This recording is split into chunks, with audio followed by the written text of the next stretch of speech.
crankshaft into it. Now to do that, you first have to remember there are two dowel pins here that are closer together than the others. And it leaves a wide gap and a short gap, and the ones that are the closest to each other, you have to line up with likewise the dowel pins on the crankshaft that are closest to each other, so everything will fit together. So find the ones that are closest to each other, these two here, and set the flywheel down. Grab your crankshaft. Find the two closest together dowel pins there too, which are right over yonder, and put the two together. And tip it up. Now this is on the ground, don't forget, not on the engine stand. Put the flywheel nut that you recently took off back into the crankshaft. Tighten it down until it's fairly snug. You can do this by hand. Okay. And then the crankshaft is securely attached to the flywheel and serves as a very nice stand with which to take off the rods. The rod nuts require a 14mm wrench or socket, either one. We'll try with the socket here, and then we'll try with the wrench. We can hold it better with the wrench that way. Put the wrench on. Oh boy. Yes, you put the wrench on and you try and take off the rod nuts. On the ground, it's not too hard. On an engine stand like this, as a demo, it of course is much more difficult. So I'll show you how you do this. Take off one rod for you, and then put this thing on the ground where it's safe.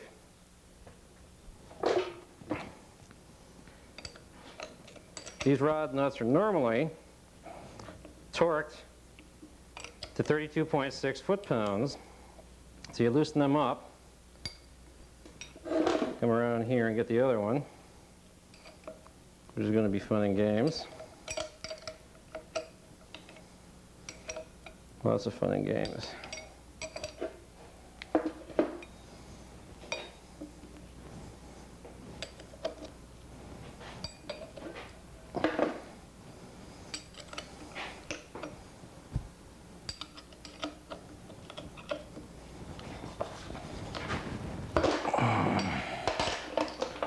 Maybe it's a good point here for the...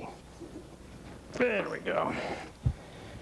Okay, you loosen both rod nuts up. Take a small hammer, tap them a few times, loosen them up some more, tap them again, and take the nuts all the way off. Wiggle the rod, it should come out. Look at the rod bearing for the crud inside it. There's some here, but not a hell of a lot. Take the rod out and check the size. In here you'll find this 0.50mm undersize, which means the crank is ground a second under on this particular rod throw, which is too bad. I was hoping for a standard crank, but which is proof definitely that this engine has been overhauled before. The crank should say standard, and it should have original Porsche part numbers on the rods if it is a bona fide Porsche original engine. This one obviously is not. It's been a part. The crankshaft has been ground a second undersize, and we don't know what the mains are yet because there are no numbers on the bearings themselves. We'll measure with a micrometer and see what it is. There's something else I've noticed here in the process, that this connecting rod has a part number ending in 00 in a fairly wide curved beam. Well, this one down here has a part number ending in 01 without the wide curved beam. So at some point, well, this connecting rod's been replaced, and I bet when we weigh these things we're going to find this rod here is about 20 grams heavier than this one here, which means the engine was grossly out of balance, and maybe the crankshaft is cracked because of that, but we'll have to magnaflux it. We magnaflux the crank, the connecting rods, and we check the heads for cracks. They're aluminum. You can magnaflux steel or iron, but you can't magnaflux aluminum. So we'll go ahead and take off the rest of the rods. If we see anything exciting, we'll let you know. And now the next thing to deal with is the third piece of the case. Okay, I want to show you guys something here. We have a triple beam balance. You can buy these scales for about $70, $80. They work pretty well. This one's been around for 10 years. Why it's a little messy. You're going to weigh the connecting rods in that engine. I tared it so it's 0 here with nothing on it. These should weigh around 450 or so grams, which is almost a pound. 460, a little more than a pound. Okay, 460. Binary search on it, try 5. Pretty close, 4. Okay, 464 grams. Okay, this connecting rod. Get another one from that engine. And it's a little bit heavier, 466, maybe 467. Within 2 grams, that's not too bad. Take another one from the engine. That's a little bit lighter, 465, 464. Within 2 grams, that's really good. Now if the fourth rod were the same, that'd be wonderful. Here's the fourth rod from this engine, Peg City. Okay, 60 grams, 10 grams heavier, still not enough. 20 grams heavier, not enough. 30 grams heavier, not enough. 40 grams heavier, not enough. All right, that's 504. So bring this down to 0, bring this up to 500. 40 grams heavier doesn't do it, but it's getting close. Get in the notch there, pillow. Let's try 50 grams heavier. Doesn't do it. 60? Does it. 51, 52, 52 grams heavier. That's almost 2 ounces heavier this rod is than any of the other 3. This is not balancing your engine. This is the mark of the turkey. The reason for it is this rod has part number ending in 01. It's a late model 912 rod, and of course, ironically, the first one I saw when I started tearing the engine apart, and assumed that all the rest of the rods would be the same. .01, the good rod. You know what assume is. Assume makes an ass out of you and me. A-S-S-U-M-E. This rod has a part number ending in 00.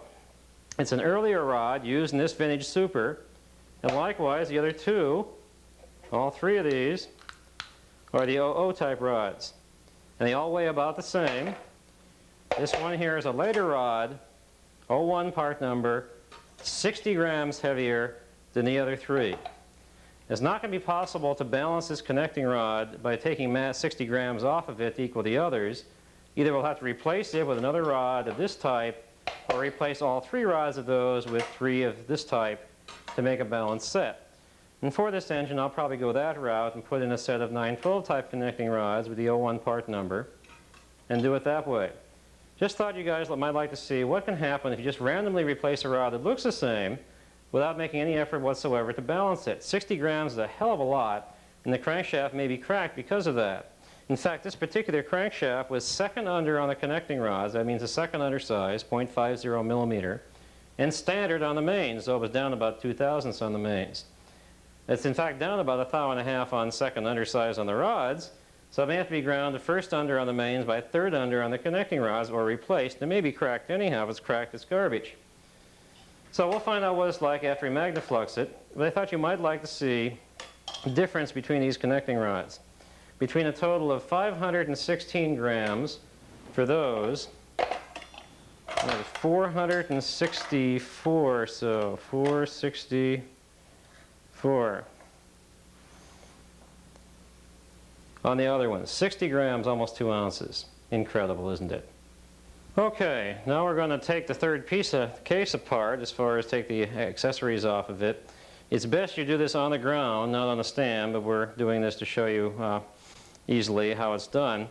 Oil pump drive is on the inside, like yay. You loosen all 4 nuts, take them all off on the long bolt, and take something that won't destroy the oil pump drive and tap it like this, like so. And if you're careful, the whole assembly will pop out, which it just did. And you can inspect the gears for any wear of the gear teeth here. Here, obviously, we have to replace this gear because it's really badly worn. And it really helps to have these cleaned up, but they look pretty good except for the wear on the end of the tang.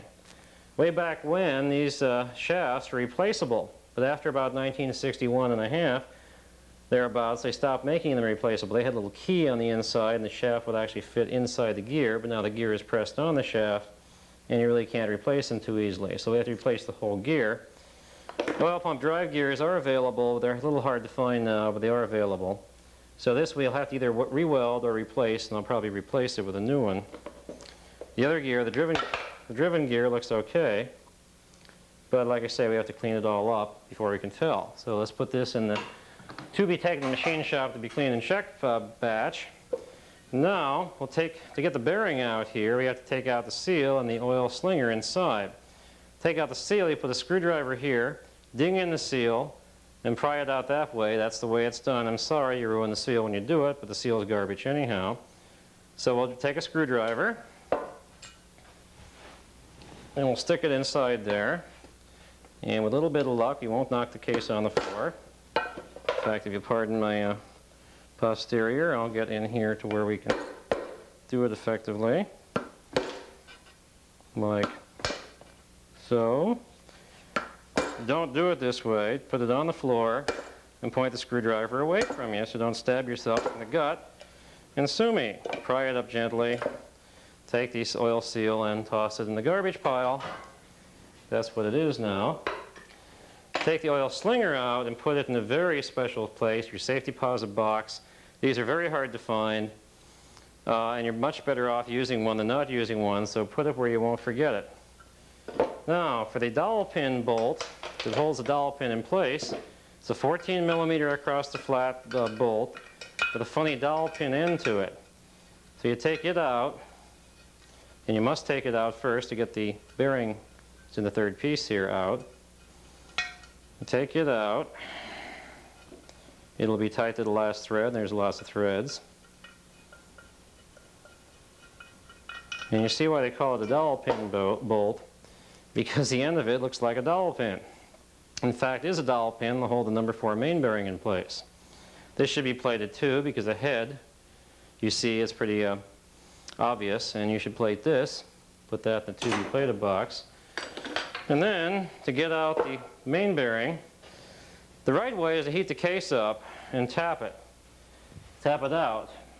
You can, however, take your 36 millimeter socket, put it on, making sure it only touches the bearing and nothing else. Take a hammer, like yay, and a couple of, one, good tap, and it's out. The bearing sets come with this in as a number 4 main bearing, and you can throw it away, or you actually use it. You want to save this to put the old bearing, the new bearing in with the old bearing. You tap it in that way, and therefore use this as your bearing installation device. One more thing, and we're done with the third piece. We can take it in the machine shop to have it clean. The oil pressure relief and bypass plug and spring and valve that's inside this area here can be removed one of two ways. The bespectacled Beckel likes to take a screwdriver, a wide one, or just a hammer and pound on it. He claims you take a sledge or something heavy and go whack, whack, whack. You can then remove it with a decent screwdriver. That compresses the gasket, supposedly, and you can take it off. You find it doesn't work all the time.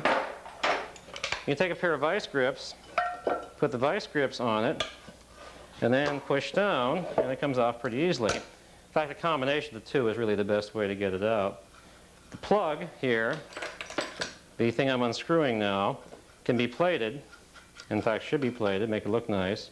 The spring, there's two types of springs. This is a narrow coil, mini coil, small wire diameter spring clip, spring. It's used for the bypass valve. And the valve, you can use your little finger if you have nice, long, subtle little fingers.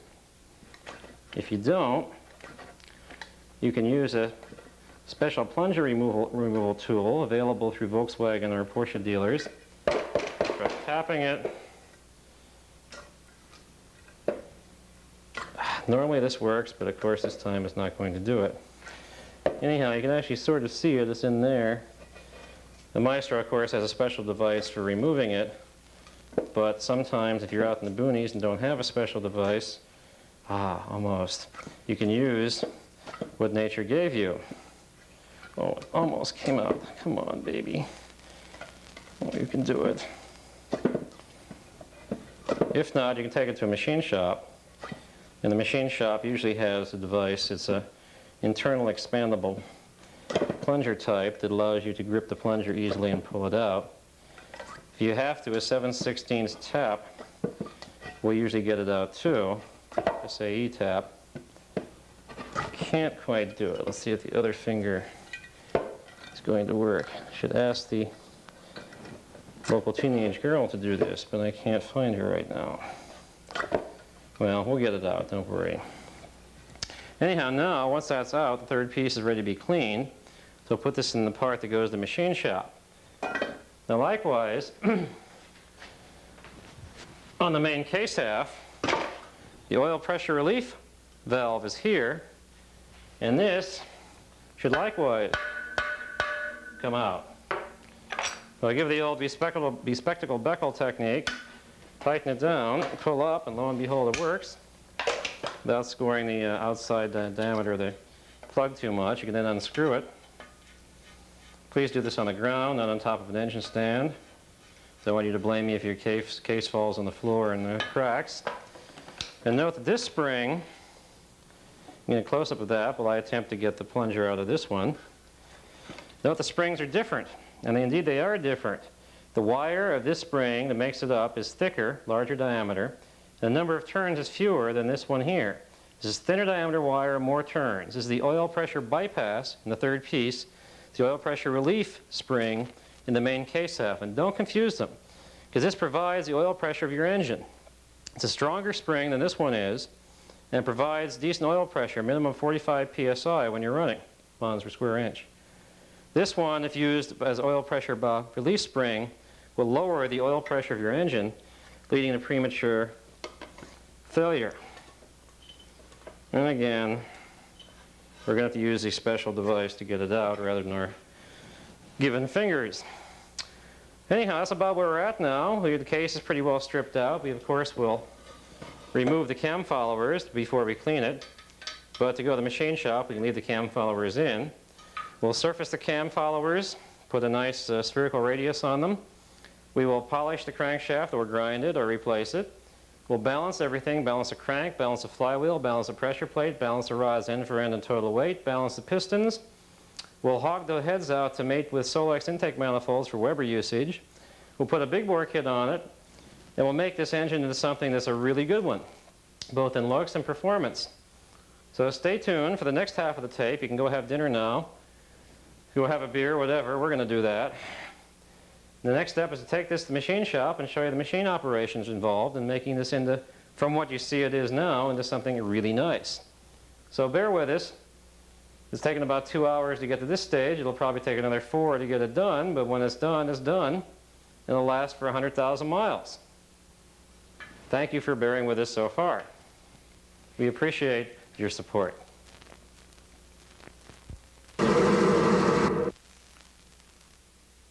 Okay, we're at the machine shop now. This is the flywheel holder. It's made out of an old crankshaft that was cracked.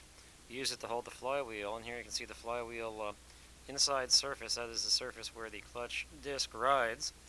Is being machined here. That's the beginning of it. You'll note that the flywheel is a little bit out of round. That's why these sparks are sinusoidal. You first have to do that surface on the inside where the clutch disc goes. And as you see, as we progress through this, the sparks get more and more intense. In fact, it's pretty impressive here. This is a grinding operation, not a lathe type. We don't use lathes to surface flywheels, mainly because the flywheel can have a heat-treated area where the clutch is essentially heat-treated it, made it quite hard. And using a lathe to fix that means that, or to grind it, or actually turn it, means that when the lathe tool hits the hardened surface, it shatters, resulting in a very poor surface. If you grind the flywheel, you get a much better surface than you can get on the lathe, especially if the flywheel is heat checked or something of that nature. As you can see here, we take several passes to machine the flywheel. In fact, the grinding operation only takes about 1/1000th of an inch or so off with each pass. If you're going to machine the flywheel down, say about 10 thousandths, you have to do about 10 separate passes in order to get it down that far. It's getting down there now on the inside surface. As you can see, the sparks are pretty continuous. Now here we're doing the outside surface. If you machine the inside surface with a disc ride, you also have to machine the outside surface. And you have to measure the depth. 180 millimeter flywheels have 24 millimeter depth, and 200 millimeters have 25 millimeter depth. And you must get the depth correct. If you don't have the depth correct, your clutch may not work too well. And here we are at the beginning of the flywheel surfacing on the outside surface to bring the outside surface and therefore the depth back to where it should be. As you see, it's a very impressive demonstration of grinding operation, almost like the 4th of July out there. The sparks it produces are quite intense. The shield's been removed here so that we can give you the visual effect of all this. In fact, eventually here we'll turn the shop light off. Here's a nice close-up of it. Even give you the sound of it, so hang on.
While the flywheel is still on the grinding machine, it's a good idea to polish that sealing surface area of the flywheel. And here we are polishing it.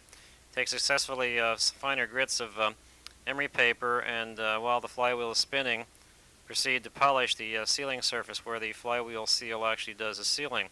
That surface is rough, it'll tear up the seal, and you'll have an oil leak that will require the flywheel being removed and this operation done.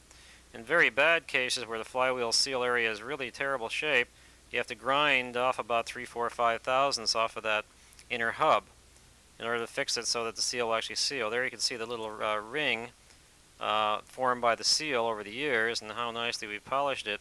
Can't get rid of that little ring except by machining the flywheel, but usually polishing it's enough. Look at that nice surface. That's a really nice surface produced only by grinding. A lathe will not do that. That's a very, very nice flywheel. We'll put this flywheel back on the engine here in a few minutes and show you how that's done. A few more stages to go beyond this one, of course, if you're going to do the balancing work right. After the flywheel is surfaced and the seal area is polished, we have to put the dowels in, the alignment dowels for the pressure plate. Here you see those going in. Takes 2 or 3 of them. We like to put 3 in. That way everything is symmetrical and you don't affect the balance of the flywheel, since they're put in at 120 degrees and therefore they won't affect the balancing. Then you got to grind down, put the pressure plate on and grind down the dowels so they don't stick out too far. It's stupid to have the dowels stick out a long ways. So here we're grinding down all 3 dowels to be equal with the pressure plate. Next step after this, of course, is to balance the flywheel. You see that also produces a fairly nice shower of sparks, and that's a nice bench grinder using sandpaper on the grinder. It serves a multitude of purposes, including used for removing weight off the connecting rods while balancing them. When done correctly, this does not cause any overheating of the part. Here a lot of sparks are produced, but not a hell of a lot of material is removed. So next stage here is going to be the balancing, and in just a few seconds here we will take you over and show you the balancer. Okay, before we do that, you have to take a file and round off, bevel the outside area of the dowel pin we just ground down. And here's a flywheel balancing operation. We first put the flywheel on, and then by using the strobe and using clay weights, as it were, on the flywheel, we determine what position is correct. There's the weight being put on. When the flywheel finally balances, the dial indicator there on the left of the screen will indicate how well the flywheel is balanced. Anyhow, as you put mass on the light spot of the flywheel to balance it, once you find the position where it's balanced with enough clay, as it were, then you take mass off the heavy side of the flywheel by drilling. As you see here, he goes opposite where the clay is. The clay is down at the bottom of your screen. See the clay there? There it is. He goes up to the top, the opposite side, and drills lightning holes in the flywheel to remove mass. And by doing a few trials here, we can eventually get the flywheel so it's very well balanced. Occasionally you have to do 2 or 3 holes there. There you see another hole being formed. It doesn't take a lot of mass, but we have found that normals are the worst offenders. They're not very good. Supers are a little better, and the Super 90s are pretty good. 912s are actually excellent. This is about the last time through for it. This should just about do the balancing, and we'll let you hear the sound of a balancer in operation at about 6,000 RPM.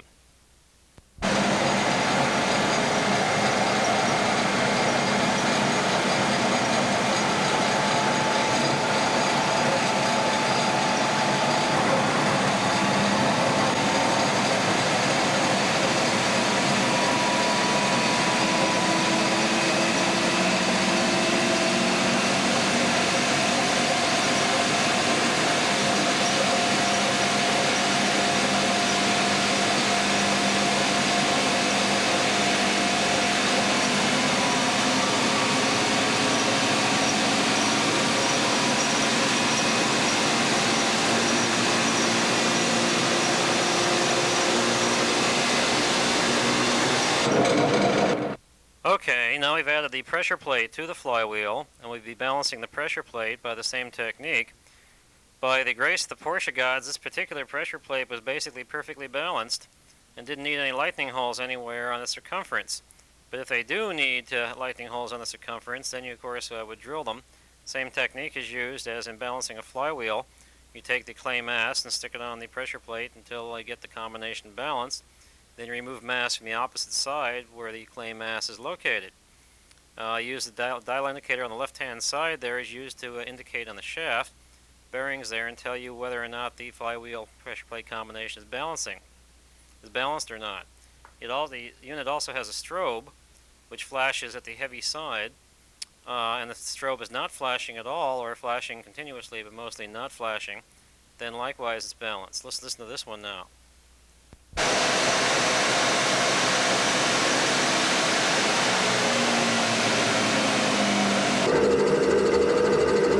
Okay, now we're going to be porting the heads. First, you put Dicom on the cylinder head so you can scribe the outline of the Solex intake manifold gasket, which is what this is here. You scribe a mark around the ID of the Solex intake manifold gasket. It indicates the outside regime of where you want to cut the metal away. As you can see, it forms a very nice scribe mark, and that will be your waste material that you want to remove. Here's another shot of the other cylinder head having the scribe mark placed on it. Use the Solex intake manifold gasket as a template. It works very nicely. Scribe the mark in there, like so. And then we'll take the special cutting tools and hog out the head to match that mark and smooth everything over. Okay, here's the first tool. It's air operated. It does a very nice job of removing quite a bit of aluminum. And in fact, if you would like to hear this tool in operation, I'll be happy to accommodate you, so hang on.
we've changed to much more of a sandpaper-like tool to smooth out everything. We've proceeded in cutting away most of the material we want to, and now it's a matter of smoothing all the contours out to get the port nice and smooth for a maximum intake flow.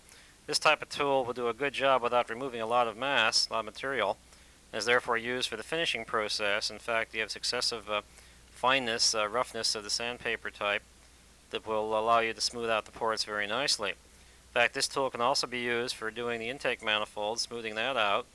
And in fact, the smoother you make everything, the better everything likes it as far as the airflow and the gas flow is concerned.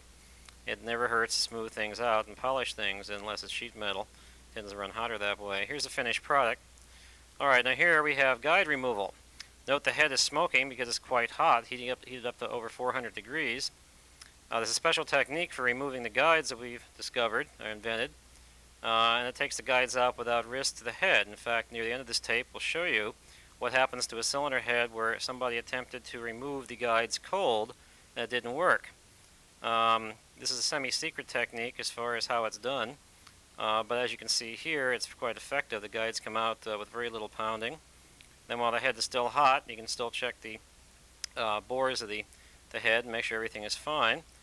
Then stick in the new guides, lubricate them a little bit with special lubricant, tap them a few times, and take a drift and pound it down flush with the head, and they go in very, very nicely, as you can see. If you want to hear the sound of this operation, we'll be happy to oblige.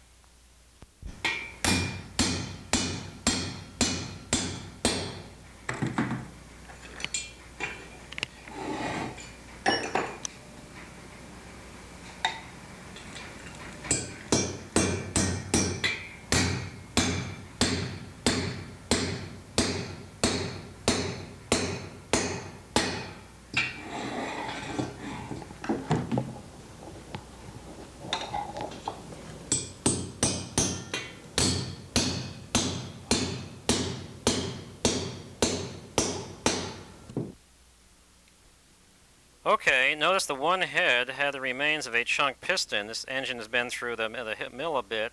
We had a spun rod, badly spun rod on one crankshaft journal, and a chunk piston at some later time. That's why the pistons were in such good shape. So here we're going to clean this area of the head up a bit. Heads are not cracked, so they're okay, except for this problem here. The surface of the moon-like material can be removed, any chunks that remain in the head. Then you take another tool on your air compressor, proceed to smooth out the head with it. Works very effectively. You don't want to take too much off. You affect the volume of the combustion chamber too much. You have to do all four then, make the volume equal. If you just take a little bit off, there isn't too much of a problem with affecting the cylinder head volume. So we're going to let you listen to this tool here if you'd like. If not, turn the sound off on your TV set.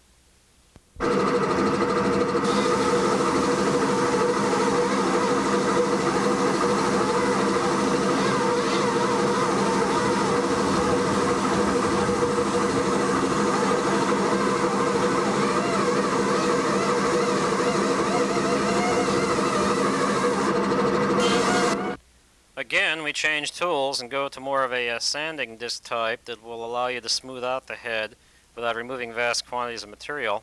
This is the final operation of polishing the combustion chamber after we've done a lot of the cutting away of the rough area of the head. Still be a little rough in places. The deep gouges, some of them will still be there, but in general the head will be smoothed out very nicely. We use this on the number 1-2 side, the much more benign side of the engine.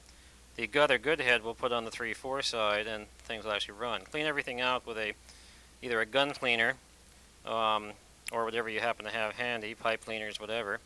We have a nice cleaner to clean the guide out, make sure everything's clean. We'll also clean it in solvent, etc. before we do the valve job. And there you have it, much better than before. In fact, many heads that have this problem can be cleaned up easily. Alright, next step is flight cutting the cylinder head. We use a bridge port to flight cut the cylinder head, and as you see here, it's doing a pretty good job of cutting. You want to minimize the amount taken off. In most cases, you can clean the cylinder head up by taking less than 10,000ths of an inch off of it. We shoot for about 6 or 7 thousandths, but in some cases where the cylinder is dug into the head, or there's been some other damage from like excessive blow-by or leakage between the head and the cylinder, you have to take off more than the 10 thousandths. But in general, 10 thousandths is a good number. After the flight cutting has occurred, then we have to surface the cylinder head to get the depth of the cylinder head the same. from the top to the bottom and 0.375 inches. If you just do the flight cutting without surfacing the outside surface of the head, then you end up with the depth of the head increasing. If it increases too much, then the cylinder can actually seal not on the inner surface, but on the outer surface against the shoulder of the cylinder.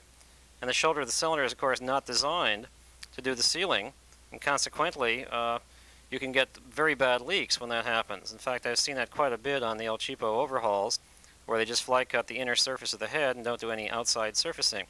We can take a close look here, and we'll let you listen to the sound of the Bridgeport in action.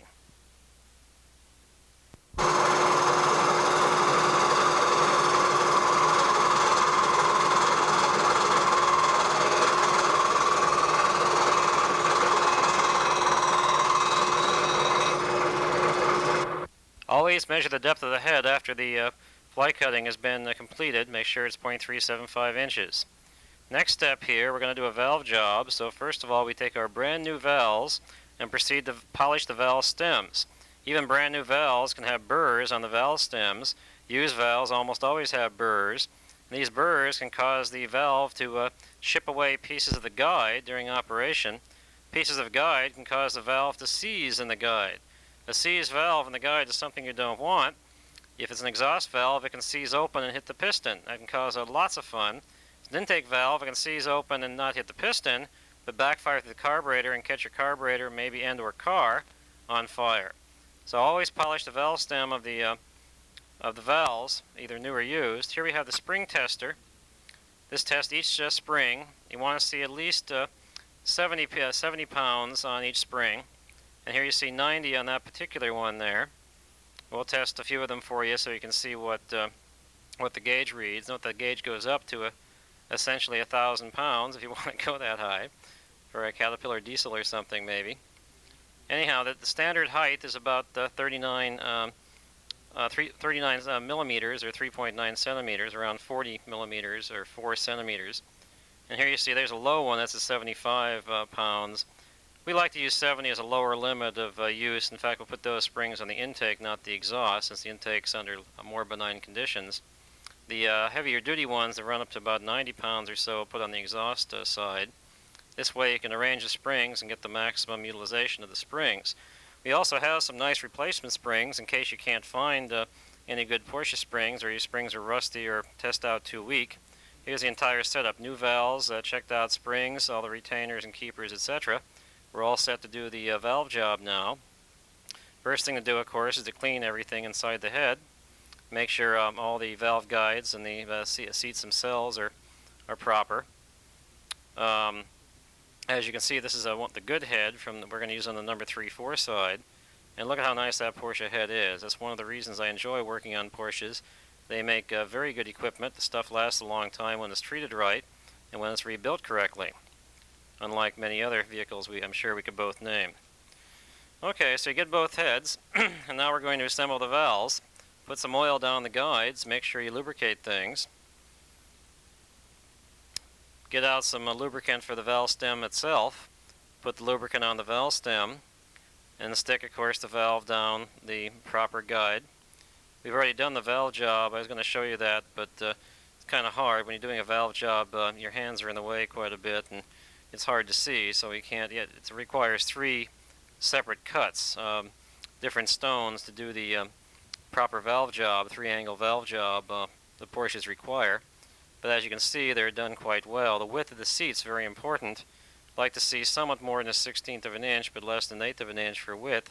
If it's too narrow, it may not seat right, and if it's too wide, there's not enough pressure on the seating surface, and therefore it won't seat right either. So you have to get the width of the valve seating area to be just about optimum, and it's a little more than a 1/16 of an inch if you want to do it in English units.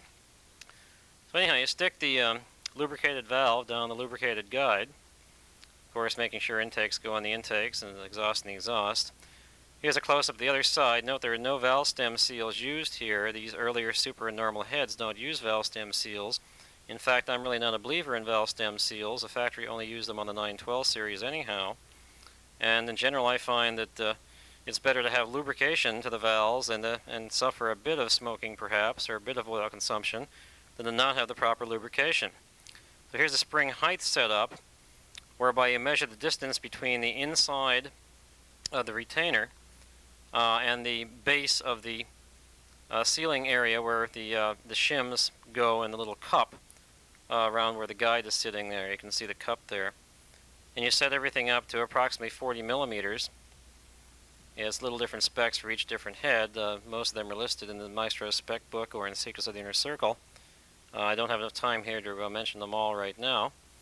But this is what's happening, is that the height difference there, height is measured, and the ones are selected to make the compressed installed valve spring height the proper number. There's an example of the exhaust valve, setting that up, to give you a little bit of info on how that's done. You can use a Porsche tool, but you can also use a machinist ruler if you know what's going on, machinist rule. And we'll show you in a second here the ability to, or how you put the valve springs on with a valve spring compressor. There's a valve spring compressor. Very simple device, but very effective too.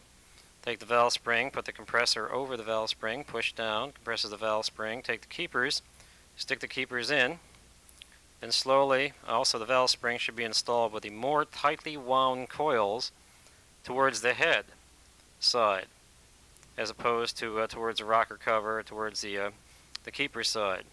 That's the way Porsche recommends. That's the way we install the valve springs. I've seen lots of valve springs on lots of heads where the more tightly wound coils are on the outside, and that's not right. Well, in the second here, we'll show you a better view of how the keepers are actually put on. Little pause there for a moment. Now you can see how nice they look. Here's a close-up of how the keepers are put on. Valve springs compressed, keepers are brought out, slowly fed in, one like so, then the other one, and the valve spring is slowly released, making sure the keeper is contained within the retainer, like so. Then you can fully remove the valve spring, and voila, your valve job is now complete. Final cleanup. We'll lubricate everything when we assemble the engine, and there you have it, one complete valve job. Place up, including ourselves. We've changed into our assembly gear outfit with our lucky t-shirt underneath. If you're not a member of the 356 registry, I strongly recommend that you become one. They are in fact the best organization for 356 Porsches in the world, and it costs $13 a year currently to join. And believe me, these days that's a real bargain. So if you want to become a member of the 356 registry, contact Tom Orther. His address and phone number is in the back of the Maestro spec book, and we'll give it to you upon request. Now, this is the camshaft from the engine we just disassembled. I want to point out to you the wear of the oil pump dry slot. That was worn. Remember the cam oil pump dry slot here drives the oil pump gear that drives, of course, the oil pump and the tach too through the other gear. And this slot wears, of course, both in the cam and the tang on the gear. Now, the tang on the gear is worn so badly we're going to replace the oil pump drive gear. But the slot here in the cam is worn pretty badly too. If you put just another new cam gear in, drive gear on for the oil pump, the cam will proceed to wear it extremely rapidly. So we have a choice here. We can either weld this slot up and regrind it, or we can replace it with another camshaft that has a very excellent slot. In fact, this particular cam has already been ground with the Maestro Master Special Grind. And when you do that, you do more than just grind it. You, of course, parkerize the lobes after it's ground and polish the journals of the camshaft after, of course, checking them for size. Incidentally, the size of these journals is not found in any Porsche publication, but the size is found of both the journals of the camshaft and of the case where the camshaft rides in the Maestro spec book, the only place those numbers are found. Anyhow, you parkerize the cam, which provides for a little lubrication on the cam lobes during break-in, etc. Polish the bearings, and when you put the grind on, you have a very nice grind, this being a Maestro Master Cam Special. Net effect of this is to provide a lot more low and mid-range torque than the 912s normally produce. If this is made with a big bore kit, you find that you have, in fact, a very nice engine. Feels like an American V8. We can put this grind on any cam except for a normal. It'll fit on a normal, but a normal has a smaller lift. A lift is a distance between the top of the lobe and the base circle. And a normal has 0.280 inches or 280 thousandths of lift while the supers and Cs, etc. have 0.315, 315 thousandths of lift. That means to grind a normal, you have to provide that lift, and you do that by reducing the base circle here. You have to grind this down almost a millimeter just to get the lift back on the normal. So any type of camshaft that's not a normal can be easily ground, that is Super Cs, SCs, Super 90s, and 912s. And the way to tell what kind of camshaft you have is to look at the number that's here between the last lobe and the next to last lobe. And the last 3 digits of the part number will tell you what type of camshaft you have. If it says 102 or 105, you have indeed a 356 Super CSC 912 type cam. If it says 103, that's a normal. If it says nothing, it's a reproduction cam, and other techniques will have to be used to tell what type of camshaft it is. But if it says 102, then the camshaft is grindable, and we can grind the cams for approximately $79, though price is a function of supply and demand. Okay, what we're going to do now is take the cam gear off of our old cam, put it on the new cam. And the way that works is there are retainers that hold the bolt heads in place. You pry the retainer out and on all 3 bolts, and then loosen the bolt. And we'll do that here for you now. It's best to grip it in such a position as you can. We have a nice insulated table here. Just a light tap with your hand like so. Don't do this on the ground or you may affect the teeth of the gear. You want to be certain you don't affect it, put it on something like a paper towel roll. Get the little screwdriver in there, give it a whack with your hand, bend out the tang. It's also a good idea to replace these retainers with brand new ones, though your local Porsche dealer may not know about them. He doesn't usually supply too many parts for 25-year-old funny foreign cars. Get the retainer out far enough to where you can get the wrench on it. And now the fun begins, because you have to hold the cam gear without marking it or hurting it. That's best done by taking a paper towel or rag, putting the cam on a roll of paper towels like so the gear teeth don't get distorted. Put a good wrench on, hold tight, and twist downwards, and lo and behold, it'll loosen. Go around the next one, do the same, and the third one. Sometimes you'll have to pound the retainer back down a little bit more to get sufficient clearance, like yay. Like so. Once they're loose, they usually pop out fairly easily. We've already cleaned this cam up, so it's actually fairly clean now. You can, if these retainers are in good shape, reuse them, but it's better to replace them. We'll pick the best one of the 3 here. I have 2 new ones to show you what a new one looks like. Okay, once you get all three bolts out, the next best thing to do is to get the rubber hammer out. Good old rubber hammer comes in handy. Buy it at Sears or so for $5-6. And then very carefully tap around alternately the back of the cam gear, and the cam gear will come off. At this point, you should clean off. You can put it in some benign solvent. And speaking of solvent, there are several types of solvents you can use. There's Zep, which is a very good cleaner, but is very dangerous, so don't get it on you or breathe the fumes. Best to do that outside. There's Berryman's carburetor cleaner. That works pretty well, but doesn't last as long as Zep does. It's a good investment to have a 5 or 7 gallon can of carburetor or parts cleaner to do parts cleaning. In fact, it is really required if you're cleaning up an old engine like this. Clean this up, set it aside. We now have to get the dowel pins out. These are alignment dowels for the camshaft. You can best get them out with a punch. It'll fit down inside. You can either use a rubber hammer or you can use a little stronger one. Again, support the cam like yay. 1. Boy, they like to disappear, don't they? Do you see where that went?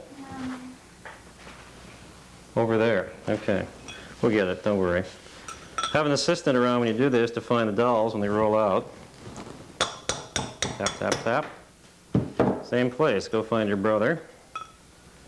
Now for the third one, tap, tap, tap. That one we saved. All right, my assistant will go out and get the other 2. Proceed to clean these off. You're allowed to get new paper towels when you want to. You should also go through and clean off all the gear teeth of the cam gear and inspect the gear teeth for any type of chips or corrosion or wear, abnormal wear. We've already done that on this cam, and the teeth are all in pretty good shape. In fact, they're all in excellent shape. So, we now take our new cam, put the dowel pins in the camshaft, like yay, tap them in a little bit. Do you have the other one there? Make sure they don't come out all the way. That's pretty good. Wait for our assistant here to give us the other two. We'll put that in. And we'll have a slight pause while we find the other one. Found it. Get them all about even. Now here's a trick of how to install the cam gear. Cam gear will physically fit in one of three positions. You can either put it on this way, to rotate 120 degrees, go on that way, and rotate another 120 degrees and go on that way. Unfortunately, only one of those three ways is correct. If you put it on wrong, your engine is not going to run, guaranteed. This has happened to many people. It's very simple to avoid. If you look very carefully, we get a close-up of this. There is a bolt hole here, and there's a 0, which is the timing mark on the gear right there. You can focus in on that so we can perhaps see that. This is the timing mark. And the simple thing is, when the cam is correctly installed, the oil pump drive slot will be directly in line with this bolt hole and point towards this 0. That's the only position that's correct. All the other ones are wrong. All the other two are wrong. Okay, so now watch this. Find the slot and try and get the slot point to that 0. Let me try one position here. And lo and behold, that turns out to be the right one without even trying. We squeeze it down a little bit. Tap. Get it aligned on the dowels. And now you can see that an extension of the oil pump drive slot through the bolt hole will intersect the timing mark on the circumference of the cam gear. Like I say, it's the only right way of putting it on. Now at this point, we can go get our retainers and bolts, clean them up.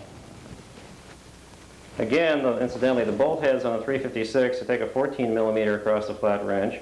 On a 912, take a 13. Okay, in fact, these retainers are in excellent shape. I think this is the original camshaft that's never been apart before, judging from the wear on the oil pump drive slot. I think that's indeed a correct assumption.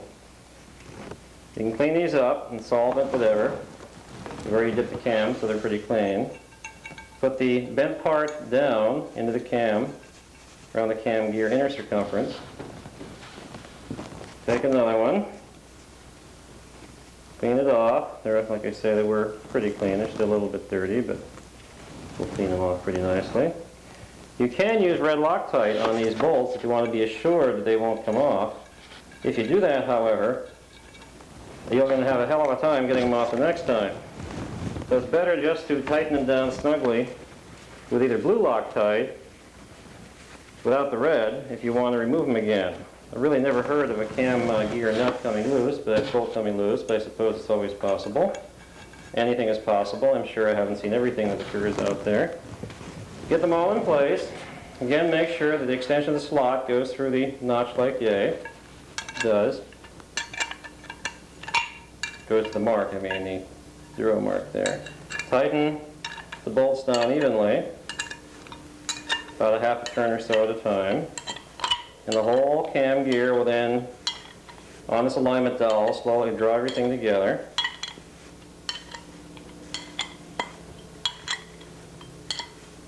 Okay.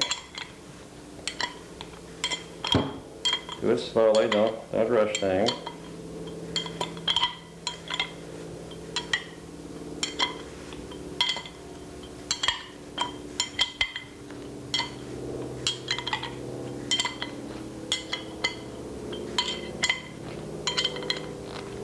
Okay, they're all pretty snug. Now get out your roll of paper towels again. We don't mess up the cam gear. Take the wrench, and for the final tightening, rest the cam on the paper towel roll. Tighten up each bolt individually in turn. About 18 foot-pounds or so if you're using a torque wrench and have some means of holding the cam, but this method usually suffices. Go around several times making sure they're all tight. After that's done, check the dowel pins. Make sure the dowel pins protrude not on either side of the cam. Make sure that is that they are inside the cam itself. And now note on the inside of the cam gear perimeter, you'll find the size of the cam. The size is given either as a 0, +1, +2, or -1, -2. In this particular case, it's a -1. That's the size of the cam gear, and the factory has different size cam gears to mesh with the crank drive gear in such a way as both gears mesh properly. It is best to not to replace your cam gear, but use your old one with your crank gear. If you change crank gears, then you sometimes have to change cam gears. But the combination of cam gear and crank gear that was found in the engine originally should be kept if at all possible. In this particular case, we have a -1. Now, as a final stage here, we go back and pry up the retainers. Put the retainer back around the bolt, and if you use the same retainer and the same bolt, you'll find they'll fit amazingly well. Take a screwdriver or other object like that, carefully pry them back up around the nut, and then take a hammer and tap, resting the cam again on something nice and soft so it doesn't affect the teeth, and tap carefully the retainer around the bolt head. Do it, of course, for all three. Give it a few taps carefully. Try not to miss or try not to score the cam gear surface or anything.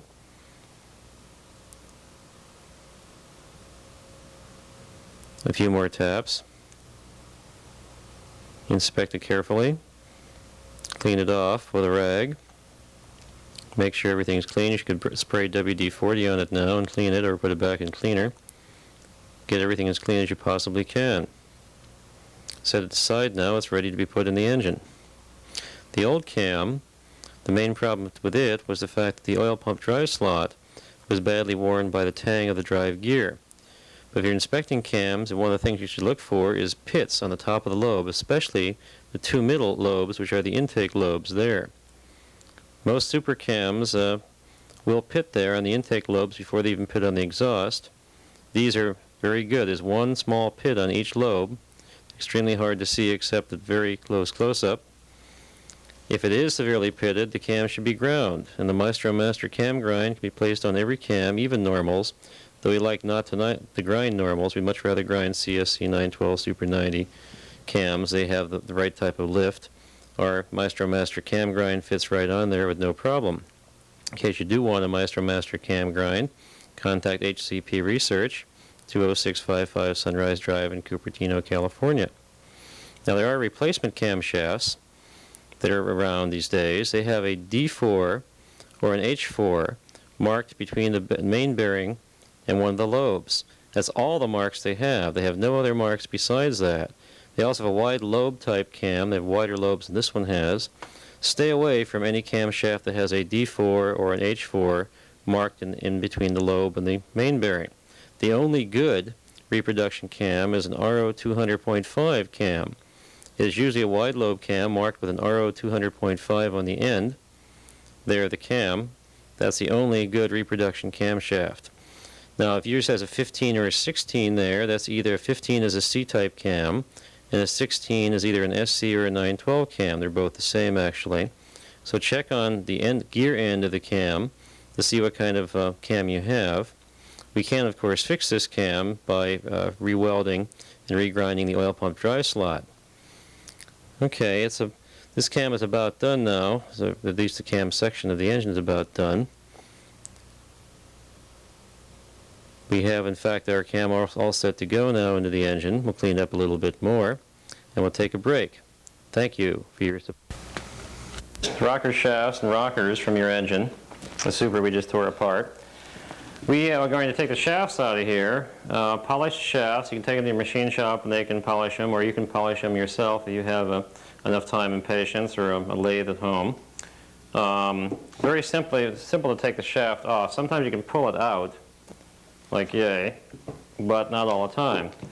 In any event, if you have an old 356C or 912, it's got to be a C or 912, intake or exhaust valve, they're just for the perfect size to act as a drift, drive out the rocker. The way it works, you insert the end of the valve in the rocker, grab a hold of the rocker, take your parts cleaner here, tap it a few times, like so. Tough one, usually come out a lot easier than that. And you'll disassemble. Check the shaft for any signs of galling, score marks, etc. Now it's a little hard to do right now because it's so disgustingly dirty. Try and keep all the pieces together, the shims, the spring, little cap, the rocker itself. Put them on one side of the pan, all together. Take another one, like yay. Usually only 2 or 3 taps, like yay, will do it. Again, do a quick inspection. Here we see a little bit of scoring. Now this is the wear side of where the rocker is wearing against the shaft. And if the scoring of the rocker is not too bad and the shaft is not too bad, what you can do is rotate it 180 degrees like so when you assemble it, and expose nice new shaft material and get another 100,000 miles out of the rocker. These rockers are not cheap. They're hard to find, getting hard to find in good shape. They can cost $50 or $60 a piece. So if you can save one by reversing the shaft, it's not a bad idea to do so. Those aren't in too bad shape. Here we have one of the intake rockers that's pitted. Right on the end there, if we can get perhaps a close-up of that. The other side too is pitted, perhaps a little worse. Yes, maybe you can see this a little better. I'll try and tip it towards the light. Just a slight pit, series of pits there. We can grind that out with a medium type mill file and about 5 or 10 minutes per rocker, providing the contour by yourself, by hand, will work pretty well. If they were really badly pitted, you have no choice but to replace them. Intake rockers come apart the same way. Put the valve in, tap, tap, tap, tap, tap, tap, tap, tap, tap, tap, tap, tap, tap. Put them in one location. Inspect the shaft. The shaft is pretty good. Again, you can also rotate the intake rocker shaft 180 degrees. Put a screwdriver through here and grab the center section and twist. And that'll allow new virgin material on the shaft to be used as a bearing area. And you can then get longer life out of your rocker shafts. Okay, so here we have the intake rocker shaft completely apart. It's not too bad. It'll clean up nicely. You take the shafts down to your machine shop. They'll put them in the lathe. You can polish the shaft then with emery paper, or you can do it yourself by hand. Just takes some time to do, and the more you get this smooth and polished, the better your rockers will work without seizure, galling, etc. The others will, of course, come apart the same way. Like yay.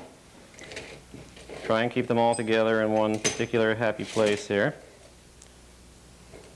Like so. You generally get the idea here. We'll clean these rockers up and polish the shafts. Reassemble them in time for the assembly of the engine. It'll be all set. This is, of course, these rockers are not put on until after the heads are put on, so we do have some time before we do that. Next thing on the list will be showing you how the gears will fit on the crankshaft and how we assemble the crankshaft with the rods on it.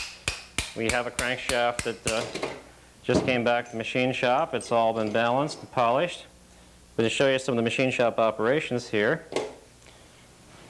And there we go. So don't throw out all of your intake valves, old 356C or 912 intake valves. Save a couple.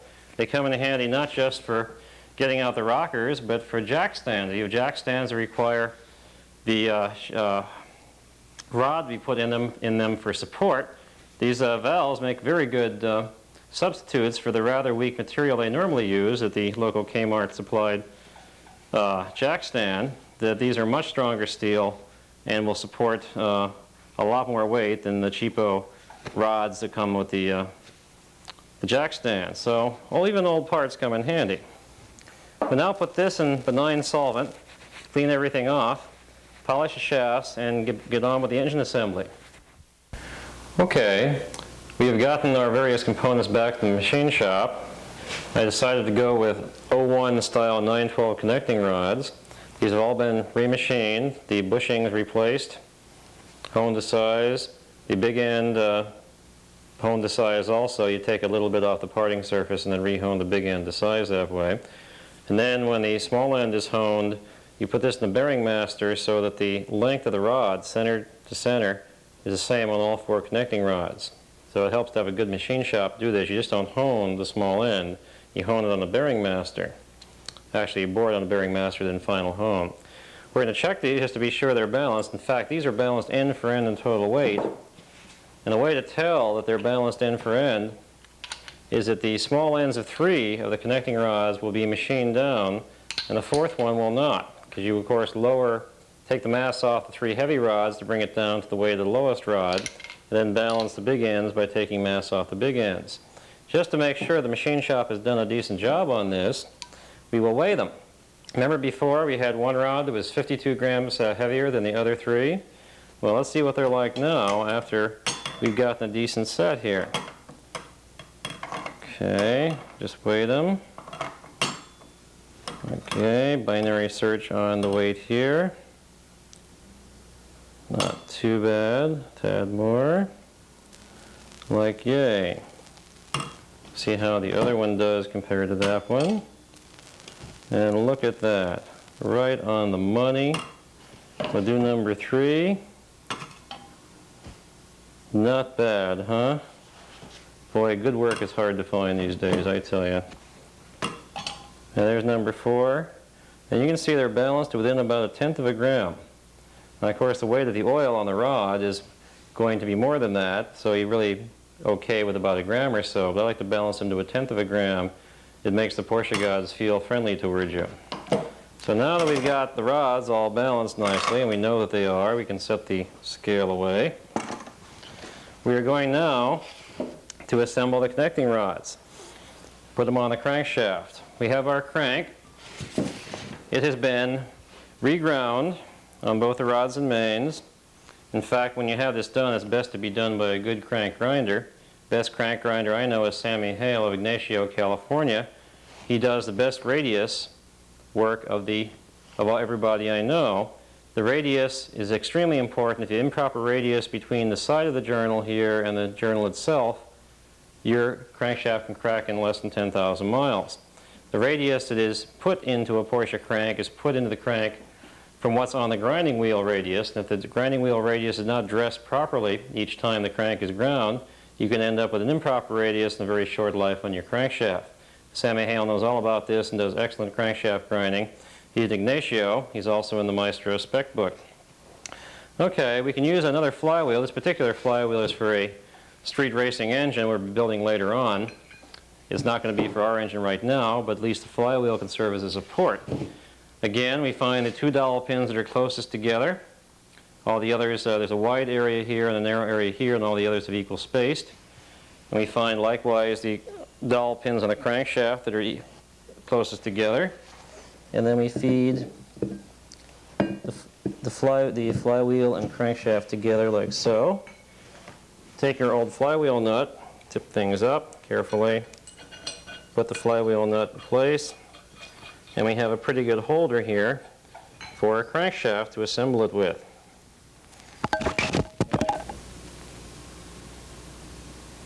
With the crankshaft now taken care of for the time being, we turn our attention to the connecting rods once more. To separate the rod cap from the rod beam, loosen the rod nuts, get out your favorite little hammer, tap on the rod nuts evenly, both sides, alternately, and of course the beam will then separate. Loosen the rod nuts up further, and when it comes out like so, take them all the way off, and take the rod off, separate in 2 halves. I'd like to point out something to you here while we have the opportunity. There are numbers on the connecting rod. In this case, this is 966, 996 and 996, 6's and 9's are kind of hard to tell unless you look in the right direction. There's something important about these numbers, two things. One, the numbers should be the same for both the rod beam and the rod cap. That is, the number here should be the same as up on top. Secondly, the number should be on the same side of the connecting rod. Do not, repeat, do not put a connecting rod together with a number here and no number here. In fact, a number on the other side. It won't work right. They're machined together such that the numbers are on the same side of the rod and the numbers are the same. Remember that and don't forget it. Likewise, these rod nuts that are fine to use for machining purposes at the machine shop should be thrown away after that. You should always use new rod nuts when you assemble the connecting rods in the crankshaft, because these rod nuts are designed to distort when they're torqued down to 32.6 foot-pounds. They should not be reused over. They should be thrown away or used just for machining purposes to keep the rod tight while you do the machining on the big end. Okay, so we'll set these here like yay, and we'll go over and redo or remove the other half of all the other rods. The reason why we're doing this is twofold. One, we have to put the rod bearing in, and two, before we do that, we have to clean them. And though they look pretty clean, and actually are pretty clean, there is always a little bit of machine dust, regular dust, whatever, that exists in the rod as they sit, or from the machine shop. In fact, you can tell a lot about the quality of your machine shop by how much crud there is when you do the cleaning afterwards. If there's a lot of crud, you might want to think about what kind of quality your machine shop is doing. Anyhow, three of them. Fourth one's coming up here pretty quickly. You can note the part number. These are the 01 rods. I opted to go for the better CSE 912 connecting rods, which have a part number ending in 01, because they are the strongest rod that Porsche made in the series. The 00 rod that was the original type for this super engine, in fact, if you remember, we had three 00s and one 01 rod, and the 01 rod was 52 grams heavier than the 00 rod. The 00 rod's an okay rod, but the 01 rod is better. And I like to build the best engines I can, so we're going to go with the 00 rod, the 01 rod. Anyhow, take your WD-40 can and spray the inside of both the beam and the cap. Take either a good shop rag or a paper towel, and since maybe you won't have access to a good shop rag, we'll demonstrate this with paper towel. Clean out the inside of all the rods. Look at the area you've cleaned out on the rag or paper towel and see if there's a lot of crud. In this case, there's a little bit of dirt, but not very much, indicating the machine shop did a rather good job of reconditioning the connecting rods and cleaning them afterwards. Many machine shops will just do the hone work, etc., and that's all. They won't do any final cleaning. And the rod can be pretty, have a lot of metal particles from the machining operation in it, can have a lot of dust from the machine shop, and it's up to you to clean them. In fact, it's always up to you to clean them, and you should clean them. If you don't clean them, any dirt inside the engine is your fault. In fact, you are the last guard, inspector, between dirt and your engine. So be sure you get rid of the dirt. We got the bearings. I already ascertained the crankshaft is a second under crank at this point. We have the proper second under rod bearings. They come packaged usually like this, so there's other types of packaging that is possible. These are Glyco bearings. They have the tab on the right-hand side, which will match those connecting rods. The way we put these in, we start with one connecting rod, take the beam in your hand, turn to where the notch is around like yay, grab the first bearing in line, set it in, do not push on the middle here, push only on the ends, like so, get it centered in the beam, and set it back down again. Take the next bearing shell in line, put it likewise in the bearing cap, squeeze only, push only on the ends of the bearing, not the middle, and like so. Repeat that for all four connecting rods. Get any, if you see any dirt or anything like that in the rod, do remove it, do clean it, and put the bearing shells inside both the cap and the beam. Incidentally, Repco or Glyco makes pretty good bearings.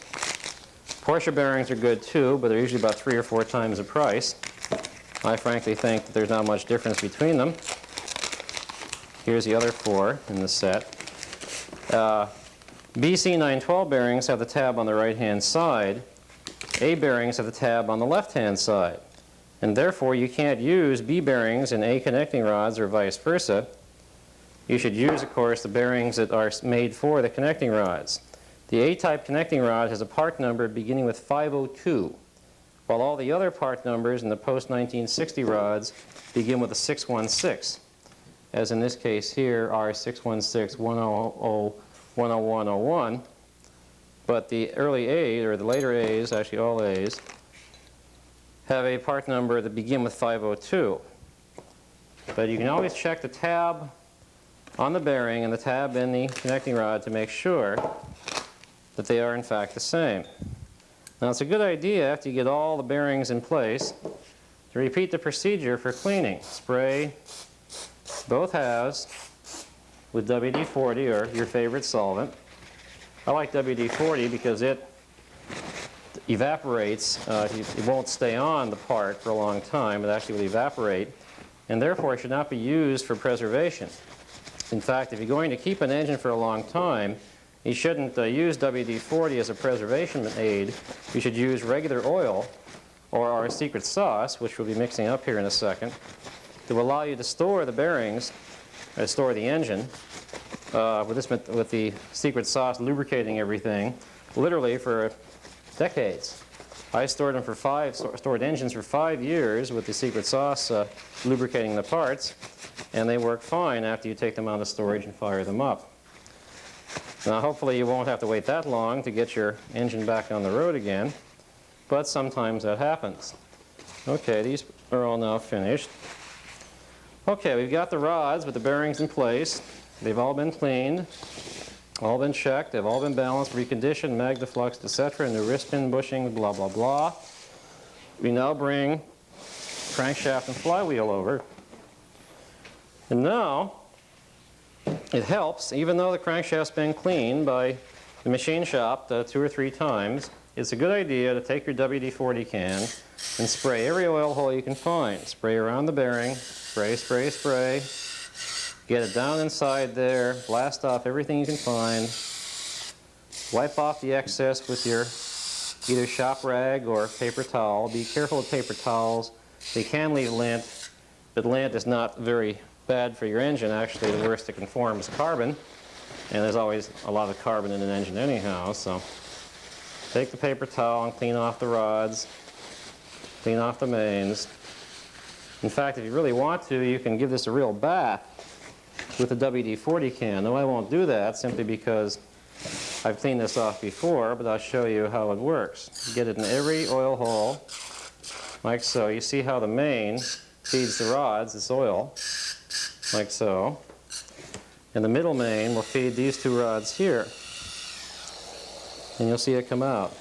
If you see any dirt that comes out of any hole, investigate further and really blast out the oil passageways.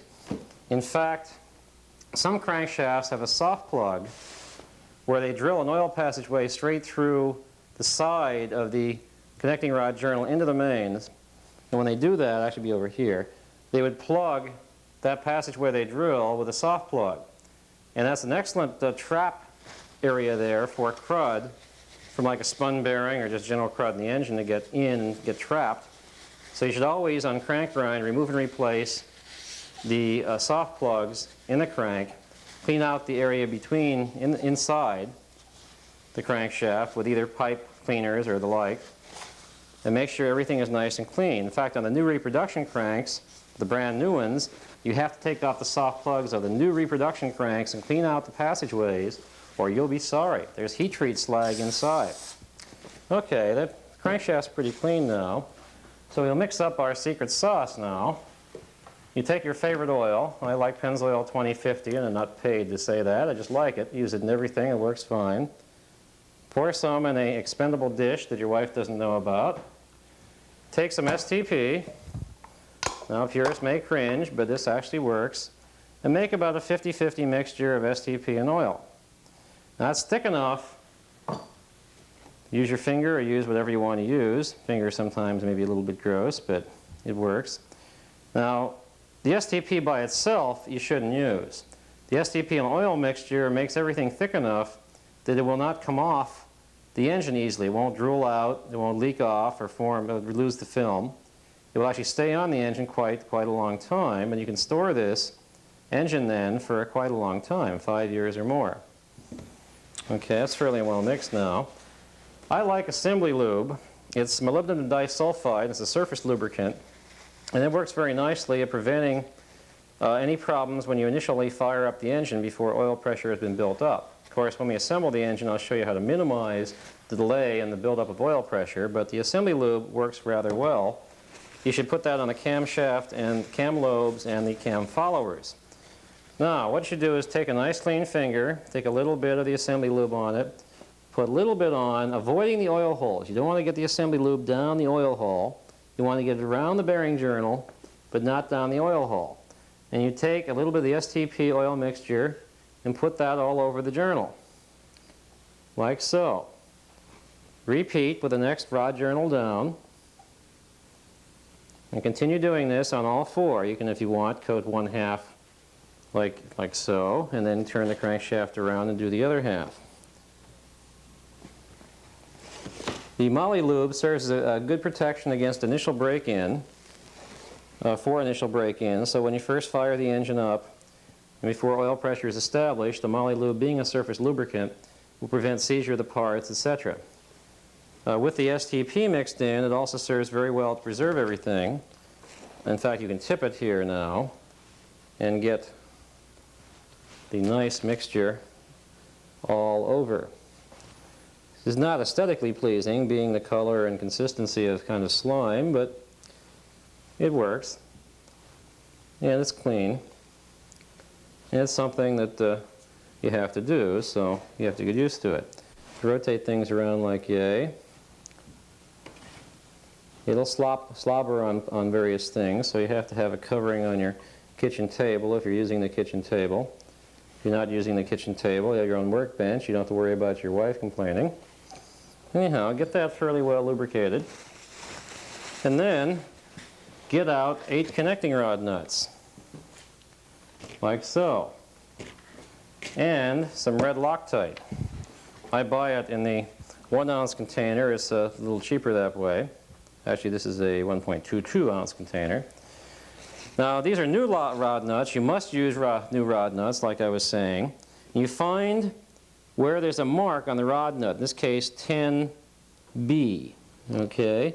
You turn it the other side where the mark is not and put a drop of Loctite around on the threads, like so. Repeat for all 8 rod nuts. Find the side that does not have the mark on. The mark is a bit of a stress riser, and you're better off without it. Put a drop of the Loctite on the rod nut. Now, a lot of people don't like Loctite. I've heard some people complain about using it, but I find it does work. It lubricates the threads of both the rod nut and the rod. In fact, we'll be putting drops of this on the rod stud itself. And it does provide, I think, a reduction in the friction that generally results between the threads of the nut and the stud, and makes for a more accurate torque reading. So now we can separate the rod halves. Again, just put a little bit. You don't need a full drop here, just a little bit on the threads, like so. And all 8. Place the cap. Get out your torque wrench. I prefer a Sears or Craftsman type, or a Snap-on works fine. Dial click type, much better than the beam type. You need a 14mm socket, like so. We use that for the final torquing. You can use a regular wrench for putting the nuts on, or your fingers. Now, a little trick here. When you go to put the rod halves together, you'll note that when the numbers are both on the same side, the opposite side usually will have the tabs. Now think about the way the crankshaft rotates. It'll rotate like this.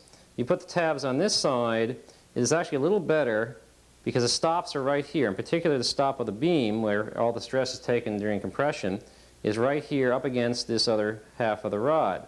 So I always assemble engines with the cutouts for the tabs on the right-hand side. So we'll take this rod now, put this on like so, feed the beam half in carefully, or the cap half in carefully, put the beam on, take two of your nicely lubricated with Loctite rod nuts, put them on as far as they'll go.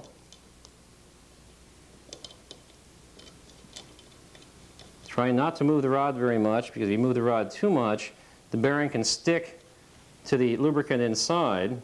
It is somewhat sticky. And maybe loosen the bearing for you. Again, make sure that the numbers are the same, like so, and that the tabs are on the opposite side, like so, and put them on like yay. Get another two rod nuts out. Carefully put the rod nuts on. Get another rod out. Check the numbers, 709. Check the tabs like yay. Put them on like so. Feed it carefully and gently. Put the nuts on.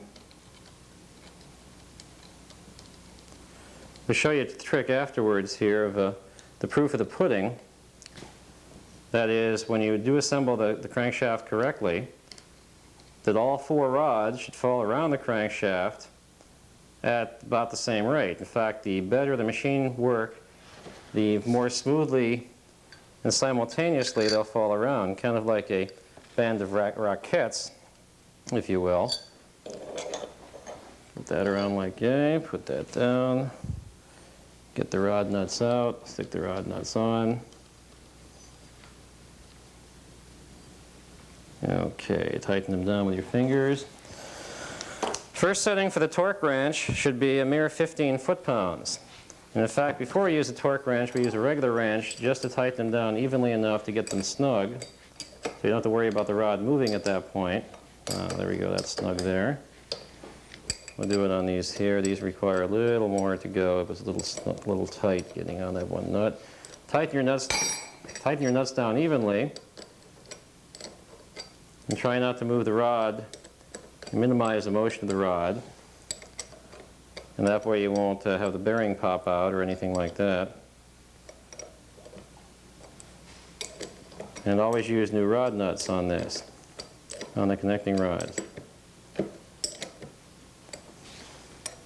Porsche engine, if you treat it right when you're building it, and don't do stupid things like trying to hit 7,000 RPM, can last over 100,000 miles. In fact, the record so far is about 275,000 miles on one engine. In fact, the man that owns that engine has over 500,000 miles on the car, and it's still running.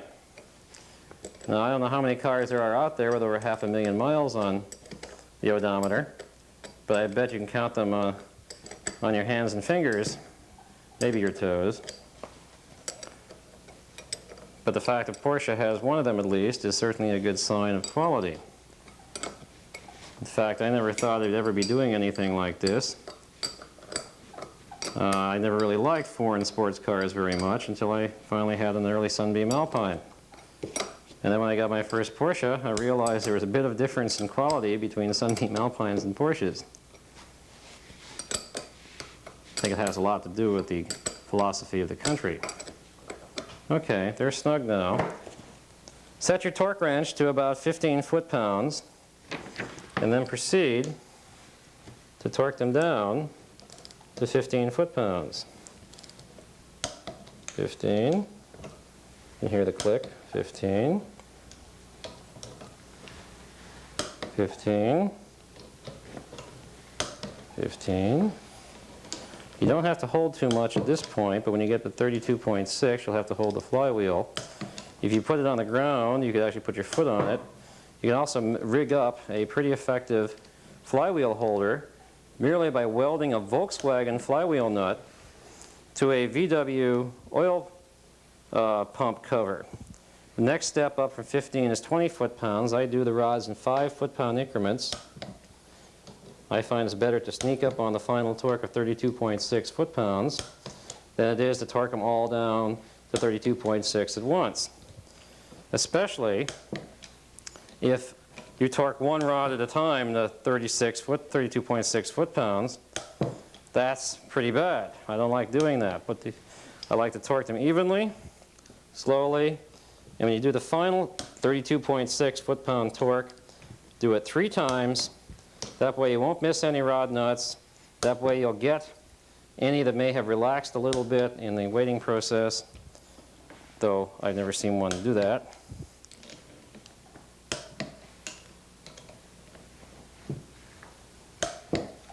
Do it smoothly and easily.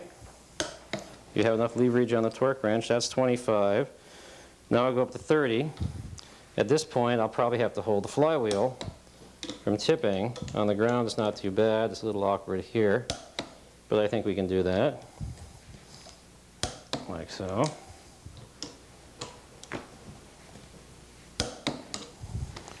We'll do these. Do it slowly and continuously, and everything will work out okay. Now if you note that when I'm doing this, the rods are moving a little bit, that's actually a very good sign.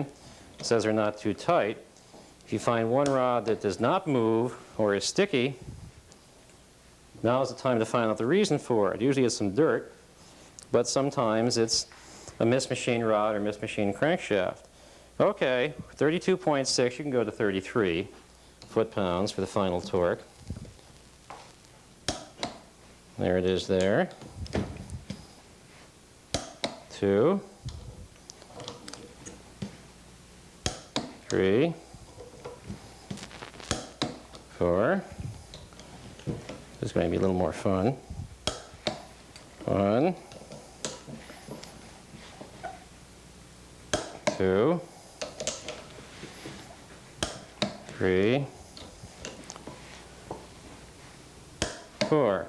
It really helps to repeat this torque now at least once or twice more, simply to make sure that you've got it right, to make sure you've gotten every rod nut tight, and please the Porsche guys, you're double or triple checking your work. And that's really the way to do things. So you should always check things twice or 3 times. When I've screwed up, it's been because I've been in too much of a hurry. I didn't check things enough. And believe me, the one item you didn't check will come back to haunt you. So it's best you check everything. Okay, we've done that twice. Take the rods, put them like so. You can rotate the crank around like yay here. And twist the crank like so, and they all should fall at just about the same rate. And if they do, which I think you'll agree they do, that's the proof of the pudding. You can wiggle them back and forth, make sure there's not excessive side clearance on any one or both. Spin them around, make sure there's no area where they are tight. They aren't. In fact, you can tell from how smoothly they fall the quality of the machine work done on both the crankshaft and the connecting rods. In this case, it's pretty good quality. Next step, we'll put the gears on. This being a 50mm crankshaft, you have to put the main bearing on here first before you can put the cam drive gears on, the distributor drive gear. So to put the main bearing on, you have to have the case in front of you. The next step will be showing you how to put the main bearing and the gears on.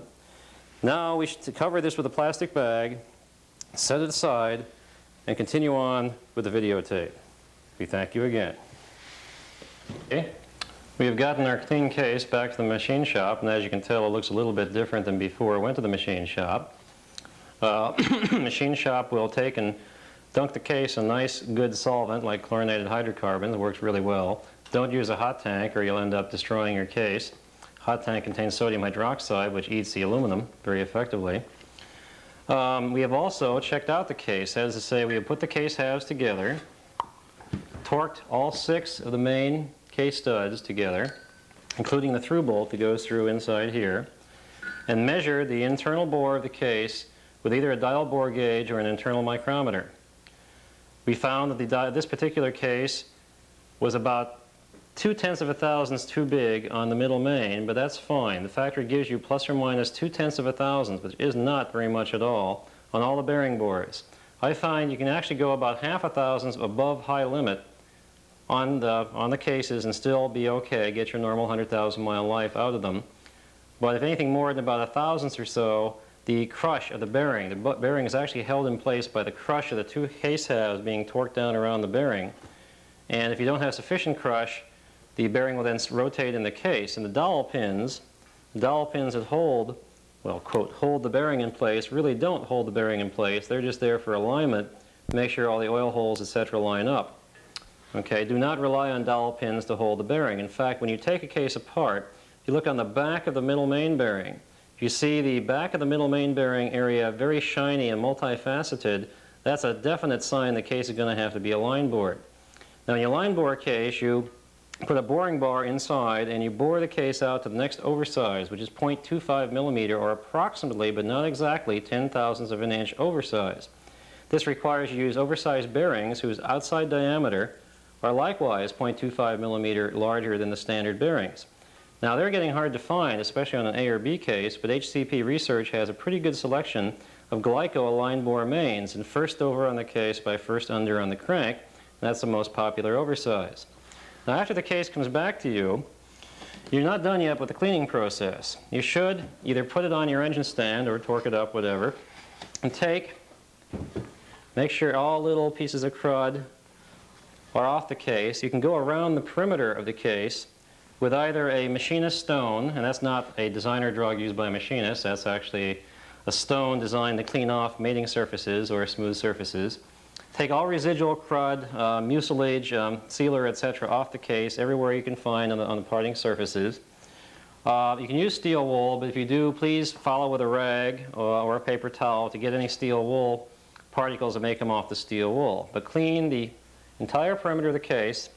Clean also the area of the case where it seals up against the transmission, right in there, and clean the seal area too, where the pulley and crankshaft seals fit. Okay, once you have done that, I found one of the best things to use, or things that indeed work, is a can of WD-40 to clean things off with, and either, again, paper towels or rags. And what we can do is, you take the WD-40 can with the nozzle, put the nozzle into the oil cooler stand area, put your finger over it to keep it from flying back out, and push the button. And you can see the oil coming out of the oil passageways, which is good because one, that means they're clean. You can also check for any crud coming out, and we see just a little bit of crud here. So we'll do this for a minute or so, blow out any crud that we can possibly find the machine shop might have overlooked. And likewise, go into the other side. Now this is the main oil passageway to the engine. And you'll see it coming out of all the various bearing bores. And if you see any crud in there, keep doing it until you have it clean. Now you can also use high temperature water, like hook up a water hose to your hot water line and blast it off with a plastic nozzle in here, and the high velocity water will take out any crud that's left inside. It won't dissolve any hydrocarbons or anything, but it'll blast anything out that's in the case. The carrying power of liquid, of fluid, is proportional to the 6th power of the velocity. So the higher velocity fluid you have running through the case, the more crud it'll take up and remove as it goes through. Clean everything off. Make sure there's no particles coming out. Make sure all the passageways are clean. Sometimes people will put a remote oil cooler or filter on, and they'll actually plug a passageway in the main case half, or the third piece.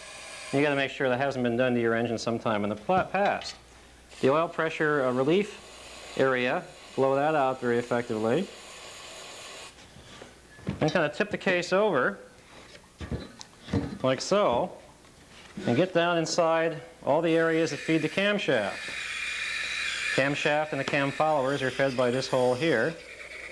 And if you want to take a look at that, maybe you can see that down inside one of the cam followers.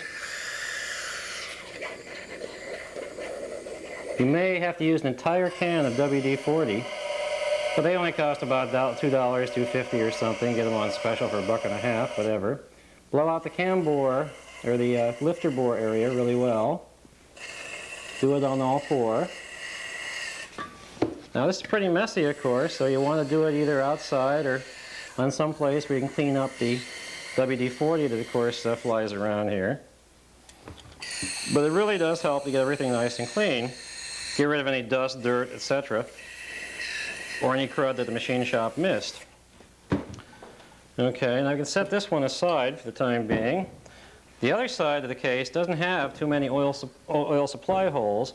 In fact, it pretty much only has one for the cam and cam followers. Oh, look at that. There's a little bit of crud there. Aren't we happy we're getting that out?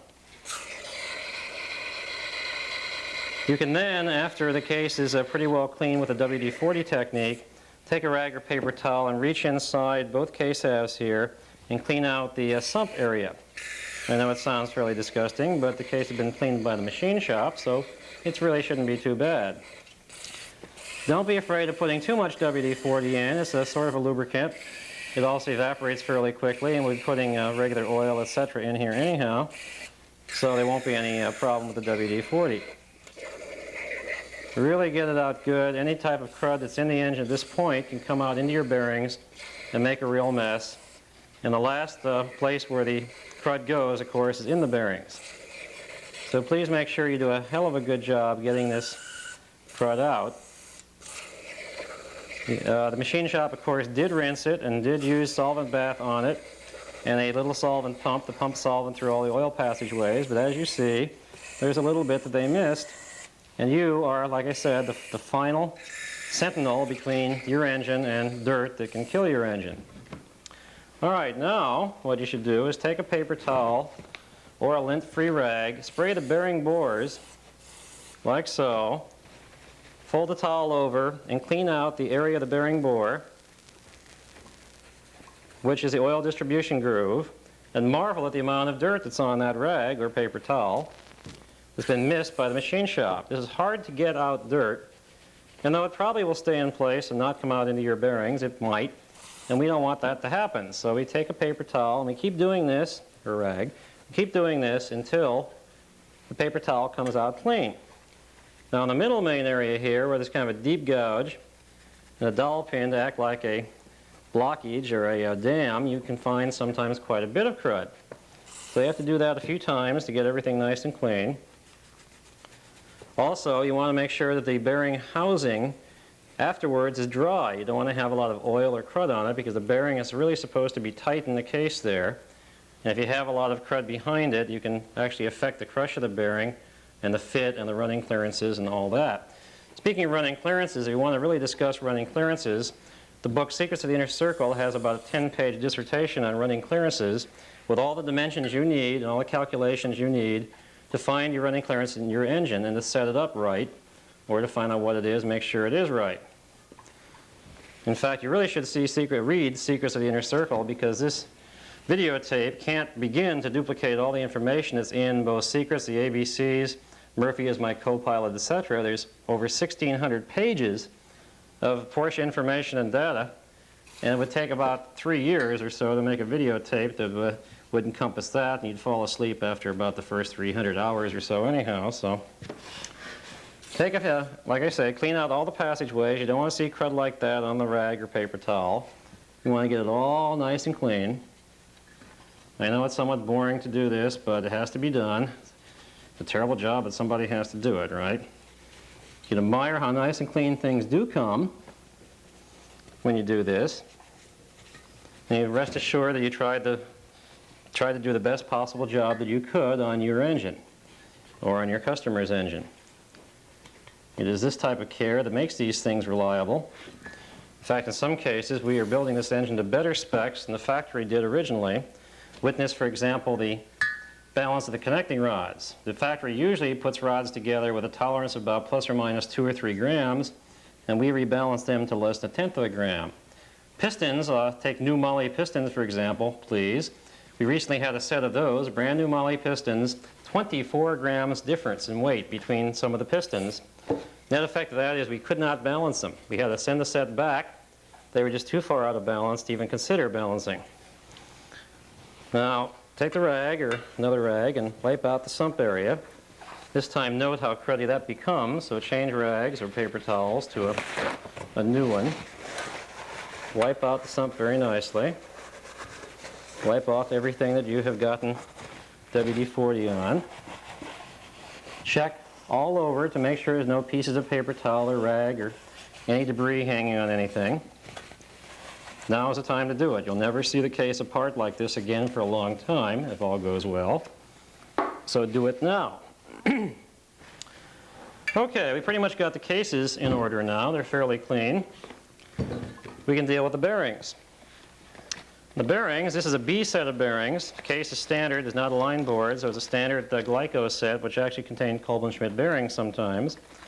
And there are, of course, 4 bearings altogether. The flywheel main bearing, as witnessed by the ridges, the thrust surfaces on it. Completely circular number 3 bearing. The split, 1/2, 2/2 middle main bearing. And the number 4 main bearing in the 3rd piece of the case.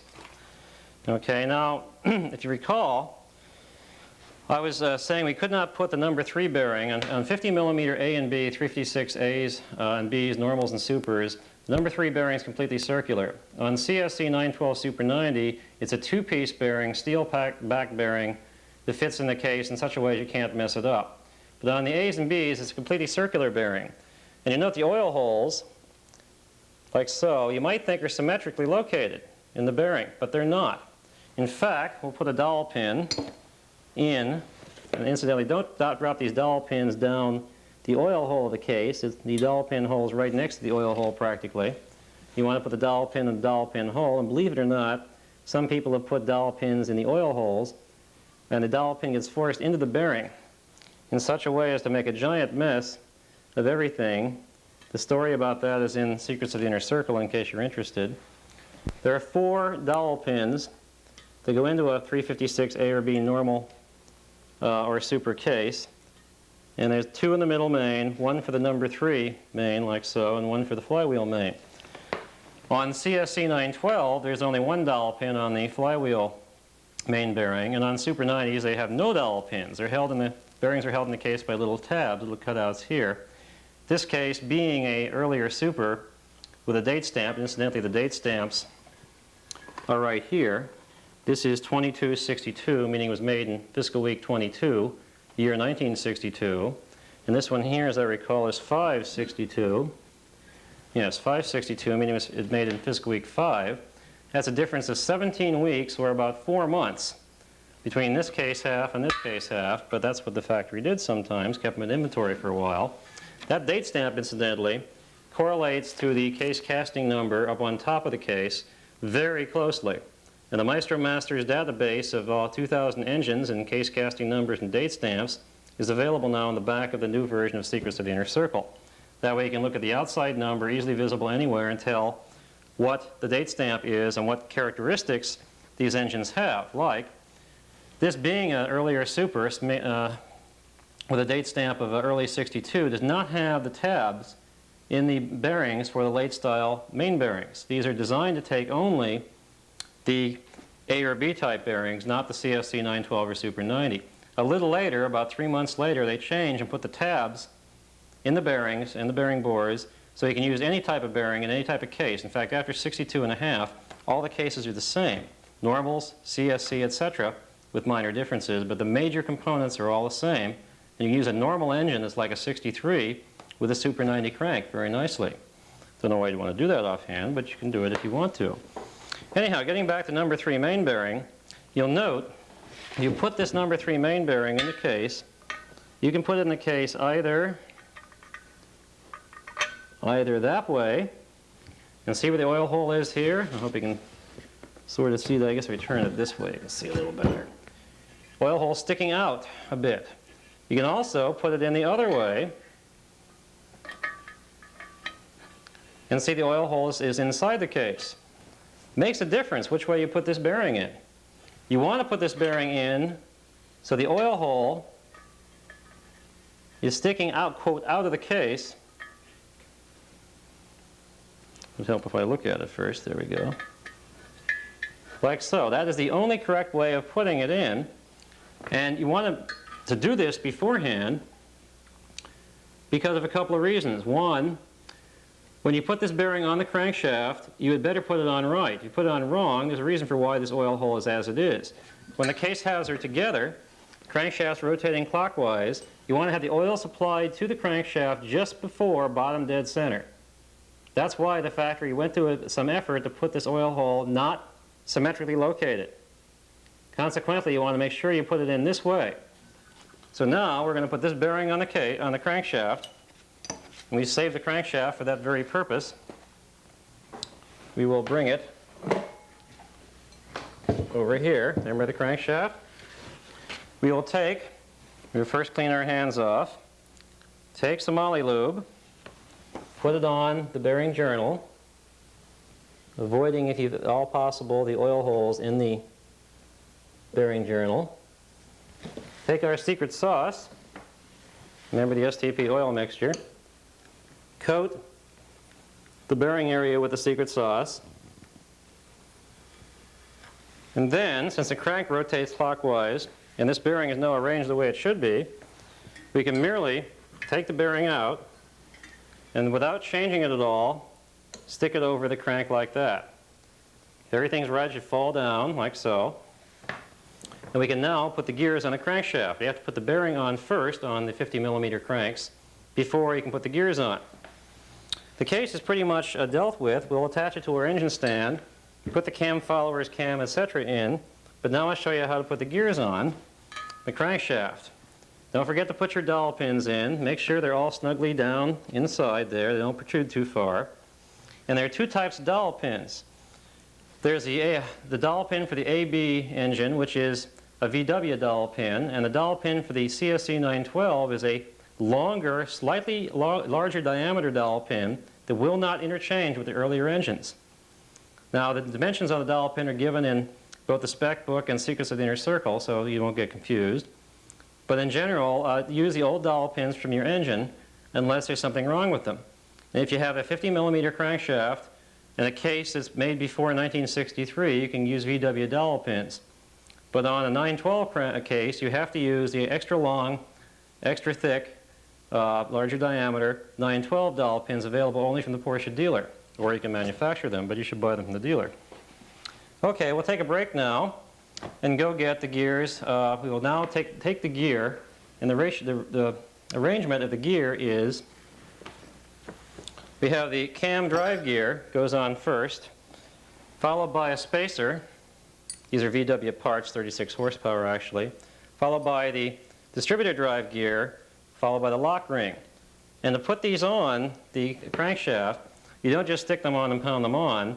You take them to your toaster oven or your regular oven and put the steel gear in first, heat it up to about 250 degrees or so. You can do it on a gas stove, but you have to be very careful.